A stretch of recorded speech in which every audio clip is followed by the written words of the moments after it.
अस्सलाम वालेकुम दोस्तों। अॼु जेको मां तव्हां सां सफ़र शेयर करण वारो आहियां उहो आहे चांहि जो बहितरीनु मर्कज़ पखो। जी हा, राति जो कमु कंदे कंदे थकिजी पियुसि ऐं ख़्यालु आयो त पखे वञी सुभाणे चांहि पीजे। सो पंहिंजे लंगूटी यार मोहम्मद अली बिरोही साहब जन सां रवाना थियासूं पखे जो सफ़र एतिरो वधीक त कोन आहे, पर पोइ बि मनमोहींदड़ ऐं दिलचस्प सफ़र थींदो आहे।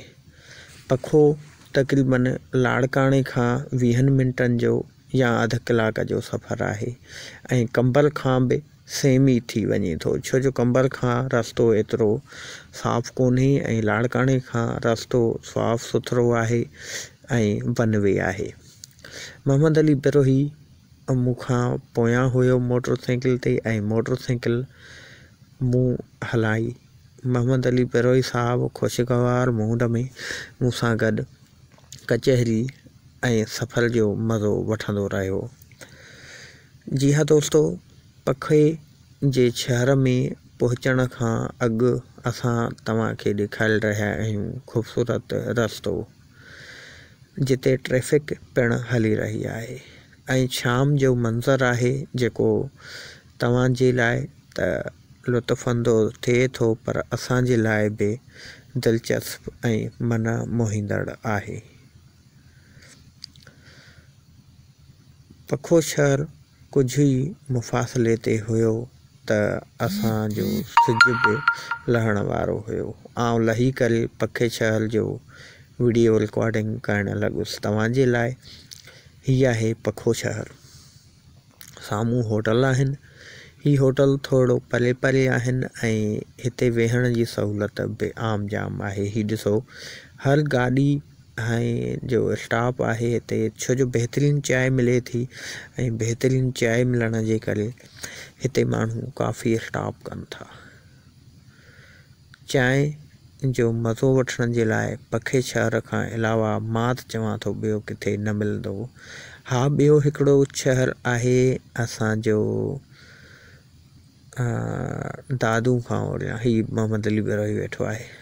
अच्छा, अची वियो। हलो हो जानेमन, थोरो मथे पंहिंजे धुन में लॻो पिया। ओए ॾिठई, होए होए ज़बरदस्त। ही मोहम्मद अली बिरोही साहब आहे, असांजो दोस्त आहे। हिन दोस्त सां काफ़ी घणी गपशप हूंदी आहे ऐं हिन वीचारे जा तव्हां सूर ॿुधंदव त ॿुधंदा ई रहंदव।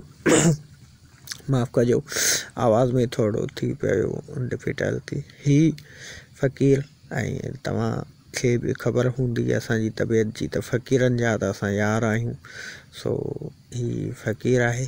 सलूट मूं चयो त हणो तव्हां कैमरा ते ऐं हिकिड़ो भाकुर पाए यादगार लम्हात हिन सां गॾु शेयर कयासीं फ़क़ीर साईं सां। फ़क़ीर साईं मन मोहींदड़ ऐं बहितरीनु शख़्सियत हुयो। फ़क़ीर साईं सां कचहरी करण वक़्तु तमामु घणो दिलि खे सुकून ऐं रूह खे राहत मिली। उन खां पोइ मां सिज लहण जो कुझु मज़ो वरितुसि त मोहम्मद अली बिरोही साहब जंहिंमें मुंहिंजो साथ ॾिनो। चांहि अची वई। चांहि हिकु फुल सां पी छॾीसीं। उन खां बाद में वरी हाफ ॿियो घुरायोसीं, छो जो चांहि पखे जी सुठी हूंदी आहे ऐं हर हर पीअण ते दिलि चवंदी आहे। सो डबल चांहि जो मज़ो पिया वठूं ऐं ही मोहम्मद अली बिरोही साहब ख़ूबसूरत चक हयो आहे पीस खे, ॾाढो प्यारो चक। ऐं ही मुंहिंजी चांहि आहे ऐं ही पीस आहे, केक आहे। मोहम्मद अली बिरोही साहब त पंहिंजो रड़े वियो अधु। सो हाणे आउं बि खाईंदुसि। अच्छा, ही मोहम्मद अली बिरोही साहब जन जो हिसो जेको तक़रीबन ख़तमु करे चुका आहिनि। सो हाणे मुंहिंजे ख़्याल में आउं बि वठां। तव्हां सां कचहरी बि थींदी रहंदी, पर उन सां गॾोगॾु इहे शयूं बि हलंदियूं रहनि, खाइणु पीअणु। सो होए होए होए मज़ो अची वियो साईं। पखे जी चांहि त चांहि आहे। चांहि पीअणी अथव त दोस्तो पखे अचो ऐं पखे जी चांहि पीओ त तव्हांखे ख़बर पइजी वञे त वाक़ई में चांहि थींदी आहे। बेहतरीन चाय है। सो उन मां इहो भी तव्हां अंदाज़ो लगाए सको था त हिकिड़ो कप असां पी चुका आहियूं, वरी ॿियो कप डबल कयूं पिया।